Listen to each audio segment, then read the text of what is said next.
केजरीवाल जी का जो है मुख्य उद्देश्य क्या है? उनका लक्ष्य है सत्ता प्राप्त करना। भाजपा का लक्ष्य क्या है? सत्ता प्राप्त करना। आरएसएस का लक्ष्य क्या है? सत्ता प्राप्त करना। इन सब का तो लक्ष्य यही है, और उसके लिए अगर बाबा साहेब की तस्वीर उनको हाथ में उठानी पड़ती है तो कैसा परहेज? जो है इनकी मानसिकता में बेईमानी रहती है, जातिवाद रहता है, सांप्रदायिकता रहती है। एक उसी देश में पैदा हुआ एक व्यक्ति दूसरे व्यक्ति से घृणा करता है, द्वेष करता है, हिंसा करता है। ये भारत के लोग हैं। अंग्रेजों ने कभी ऐसा नहीं कहा। अंग्रेजों ने बड़ी ईमानदारी से कहा कि आपके ही देश में संविधान विशेषज्ञ मौजूद है, अगर उसके होते हुए मैं संविधान बनाने का कार्य करूंगा तो उस व्यक्ति की जो योग्यता है उसकी तौहीन होगी। तो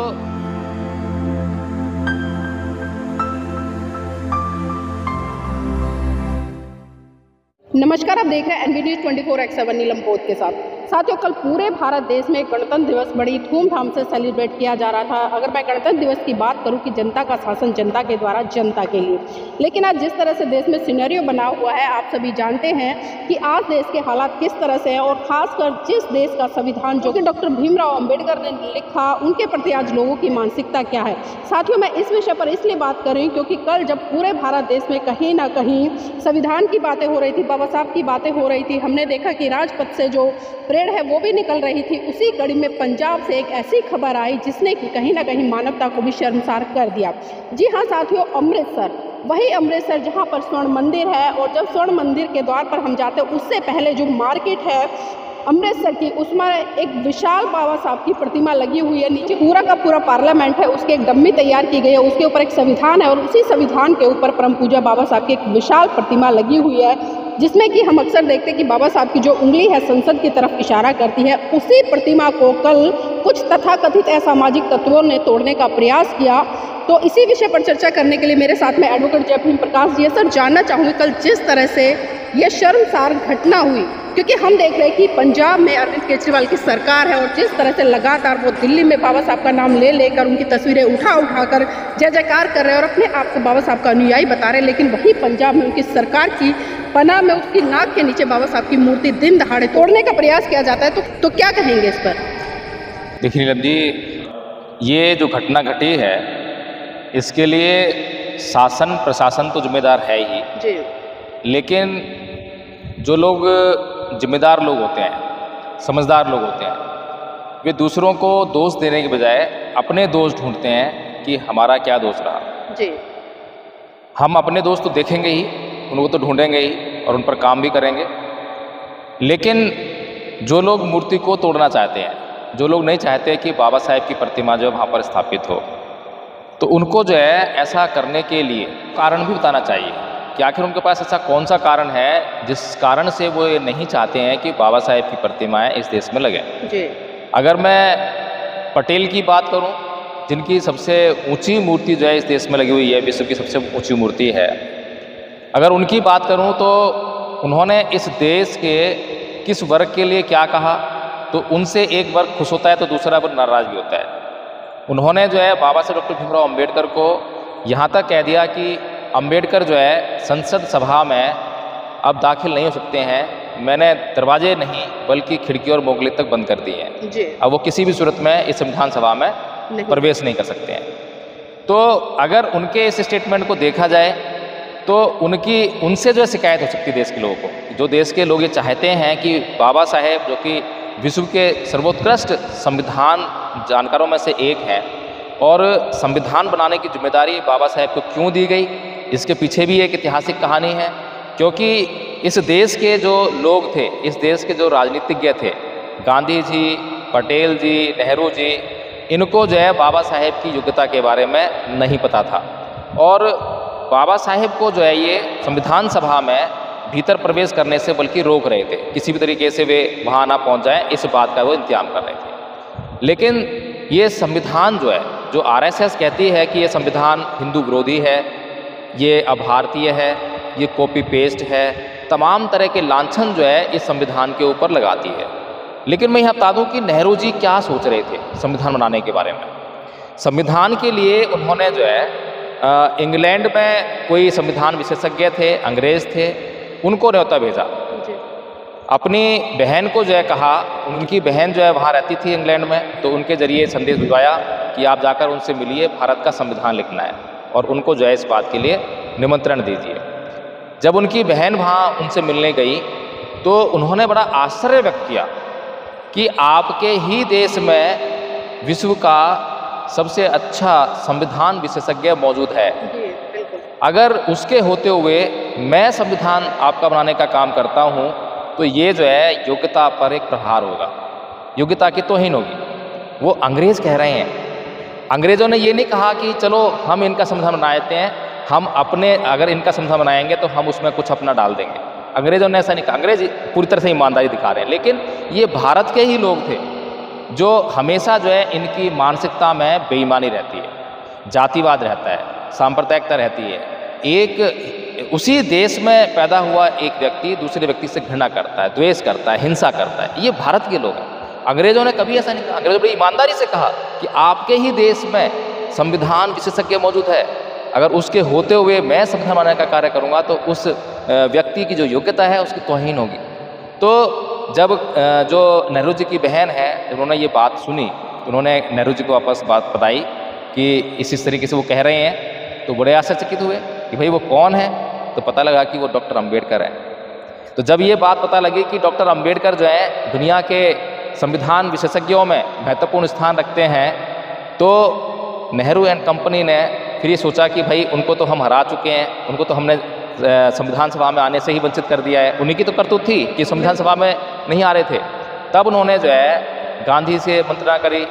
फिर उन लोगों ने जो कांग्रेस थी, जो मुख्य तौर पे जो है जिसके हाथ में जो है ये संविधान बनाने की जिम्मेदारी थी, तब उन्होंने जो है यह सोच बनाई कि बाबा साहेब डॉक्टर भीमराव अम्बेडकर को भारत का संविधान बनाने का निमंत्रण दिया जाना चाहिए। अब मैं एक बात सोचने पे मजबूर होता हूँ, और जिस व्यक्ति ने कल बाबा साहेब डॉक्टर भीमराव अम्बेडकर की प्रतिमा पर हथौड़ा चलाने का कार्य किया, हालांकि वो जो मूर्ख तो है ही, उस व्यक्ति की बाबा साहेब से क्या शिकायत हो सकती है, मैं वो सोचने पे बड़ा मजबूर हो रहा हूँ। बाबा साहेब ने कभी भी अपने जीवन में, लेकिन सर आपको लगता है कि ये काम उस व्यक्ति का है? क्योंकि जो प्रतिमा क्योंकि जिस तरह से बाबा साहब की प्रतिमा मेन मतलब मार्केट में लगी है, बहुत बड़ा चौराहा है, सिक्योरिटी भी रहती है वहाँ, और वो बंदा मतलब बहुत लंबी सीढ़ी लाता है, सीढ़ी पर चढ़ता है, पहले नीचे आग लगाता है, फिर उसके बाद उस सीढ़ी पर चढ़ता है और हथौड़ा उसके हाथ में, और दनादन हथौड़े से मतलब प्रहार किए जा रहा है बाबा साहब के हाथ पर। तो क्या इतनी हिम्मत उस खाली व्यक्ति की है या उसके पीछे कुछ और ही मतलब प्रकरण है या किन्हीं लोगों का हाथ है? देखिए, ये जो प्रतिमा जहाँ पे लगी हुई है, ये प्रतिमा कोई किसी घर में जो है तालेबंद नहीं है या किसी प्रीमाइसिस में नहीं है तालेबंद हो। ये बहुत ही मुख्य चौराहा है, सामने ही स्वर्ण मंदिर है, स्वर्ण मंदिर के बिल्कुल ठीक सामने ये प्रतिमा लगी हुई है, और जो स्वर्ण मंदिर है उसके सामने ठीक प्रतिमा लगी है। और अब स्वर्ण मंदिर को रोज़ कितने लाख लोग विजिट करने आते हैं, ये सब जो सोचनीय विषय है। पास में जलियांवाला बाग भी है सर। जलियांवाला बाग भी है, ऐतिहासिक जगह है वो सारी जो है, वहाँ पर लाखों लोग जो है रोज़ विजिट करने आते हैं। वो सुनसान एरिया नहीं है, रात को भी वहाँ पे जो है वो इलाका सुनसान नहीं रहता है। तो ऐसे में शासन और प्रशासन दोनों जिम्मेदार हैं, और वहाँ पर जो है पुलिस जो है 24 घंटे तैनात रहती है। आग लगाने में कोई उसको जो ऐसा नहीं है कि तुरंत उसने लगाया और लग गई हो आग, ऐसा नहीं है। पत्थर का सारा जो स्ट्रक्चर बना हुआ है, तो उसमें लगाने के लिए उसको लकड़ियाँ इकट्ठी करनी पड़ी होंगी, कुछ घास फूस रखना पड़ा होगा। उसके अलावा जो है उसने सीढ़ी लगाई है, सीढ़ी लगाने में टाइम लगा होगा। मुझे बड़ा ताज्जुब हो रहा है कि वहाँ जो पुलिस प्रशासन जो है जो हमेशा मौजूद रहता है, वो क्या कर रहा था, उसने तुरंत ही उसको क्यों नहीं रोका। तो जहन में यही बात आती है कि वहाँ पर जो जातिवादी मानसिकता के लोग हैं वो भी जो है उस व्यक्ति से मिले हुए होंगे, और ये कोई एक व्यक्ति का काम नहीं है, आपने ठीक कहा है। इसमें जो है बहुत बड़े पैमाने पर जो है लोगों का हाथ है।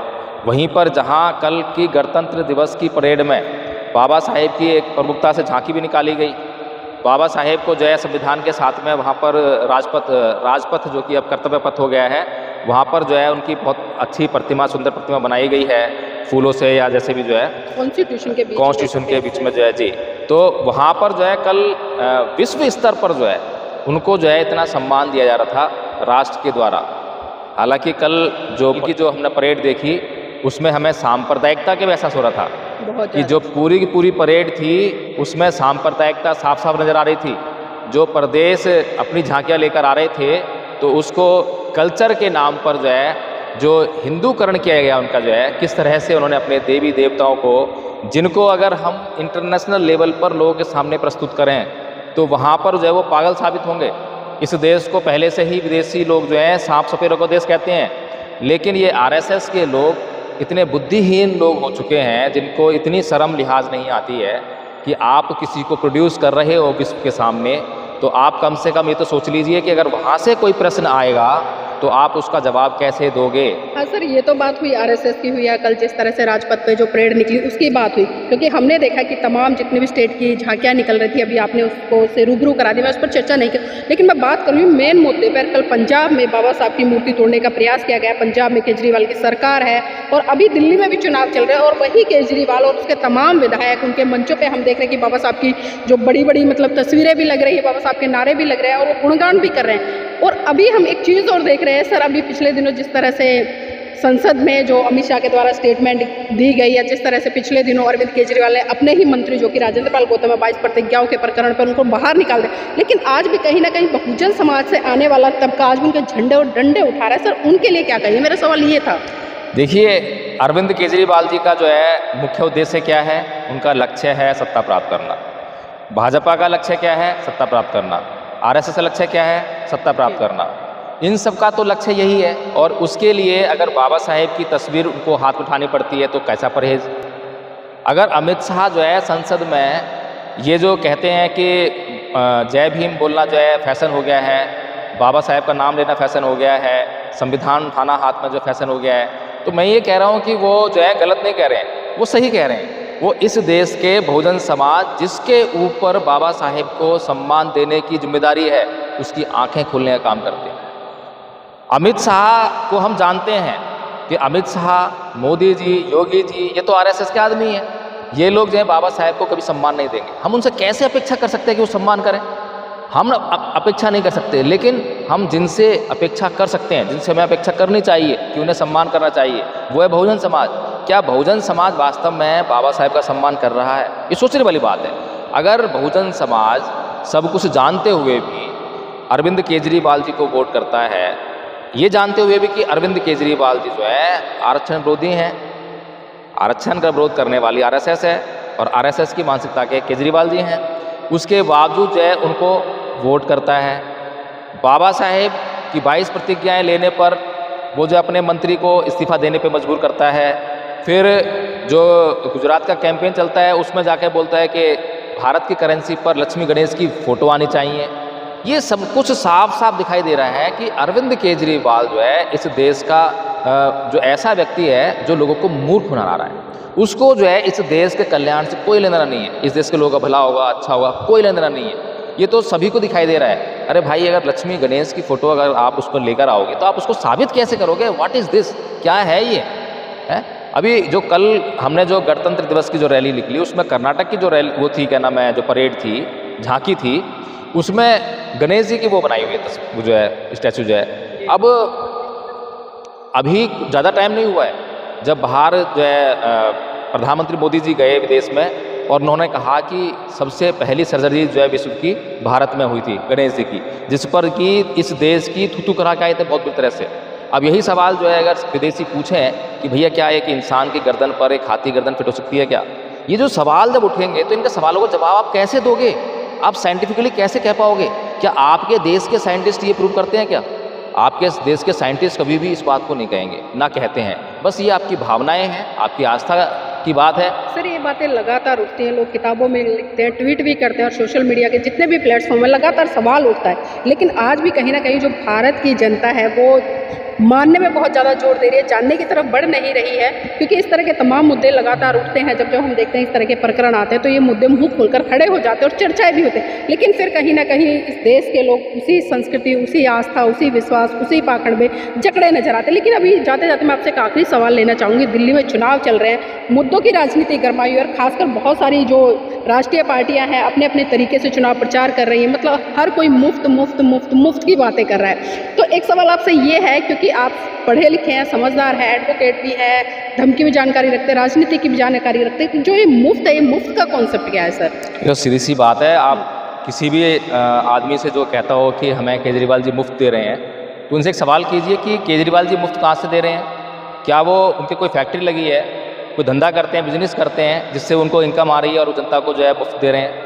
ये सीधी सी बात है कि इस राजधानी का जो है दिल्ली का एक बजट तैयार होता है, उस बजट में उसको कुछ पैसा जो टैक्स के रूप में वो जो है टैक्स पेयर से उठाती है, वो जो पैसा सारा इकट्ठा होता है उसमें वो जो है ये मत बनाते हैं कि भाई ये पैसा कहाँ खर्च होना है, ये वाला पैसा जो है सड़कों के विकास पे करना है, ये वाला एजुकेशन पे जाना है, ये वाला जो है SC ST की जो रिजर्वेशन है उस पर जाना है, ये स्कूलों में जाना है। तो इस तरह सारी जो है व्यवस्था होती है।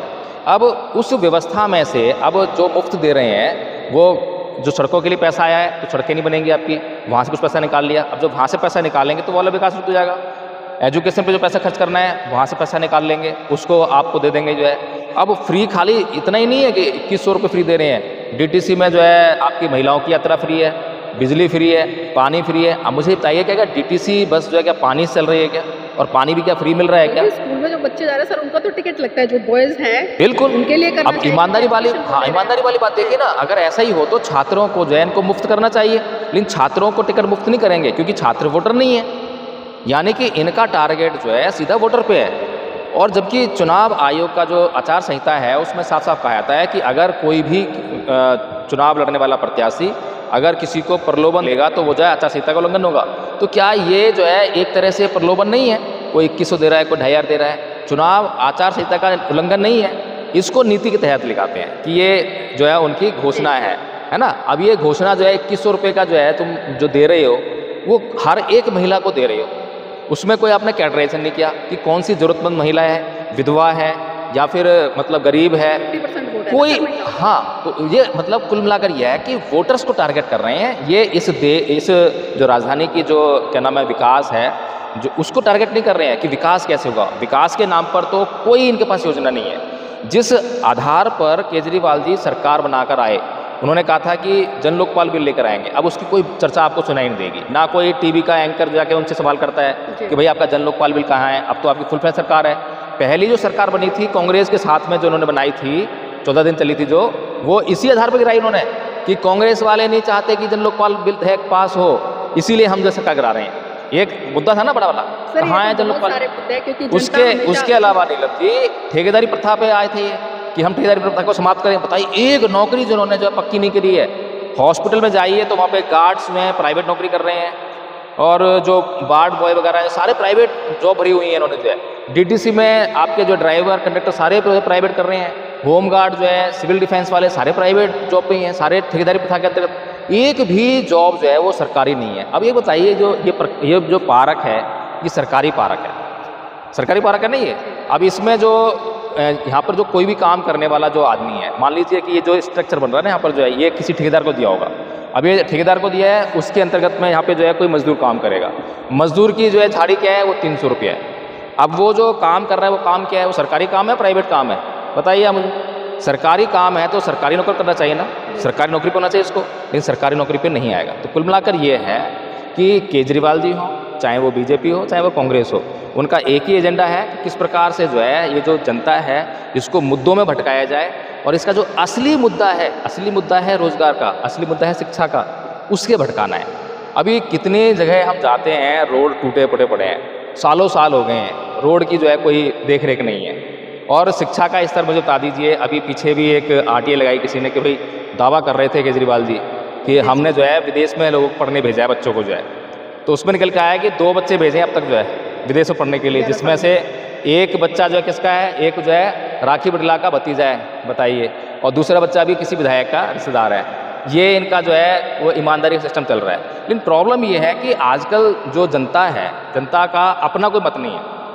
जनता अपने बुद्धि लगा के वोट नहीं दे रही है।